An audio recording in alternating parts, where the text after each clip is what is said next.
په پېښور کې په 24 غنټو کې د قتل شپږ واقعات شوي دي. په دې کې یو زنانه هم شامله ده او یو پکې خواجه سرا چې کوم دی هغه هم شامل دی.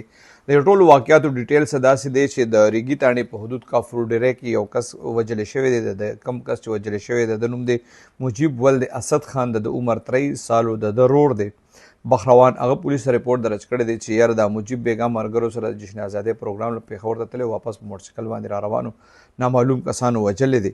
دغسې د اورمړو تاڼې په حدود کې د قتل یو واقع شوی د عدنان نومي کس دی، دا د باره بانډه نوخار اوسېدونکی د رپورټ درج کړی دی چې ده او د رور د فیضان او نور کسانو دي سره دي په اورمړو پایانو کې په پټو کې کار کو.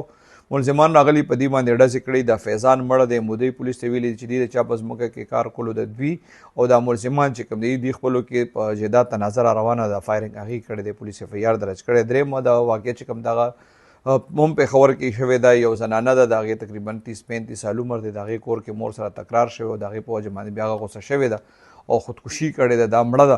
دغسې بل د قتل واقع چې کوم دغه تاکال تاڼې په حدود کې شوی دی، دلته انس نومي کس دی، د 19 سال عمر دی، سابقه دښمنۍ په تنازع باندې دی قتل شوی دی. دې کې پولیس اف آی آر درج کړی دی. دغسې په پاړې پورې کې یو کس مړه دی، د هغه نوم افتخار دی، پر اسرار طور مړ دی، دا خواجه سرا دی.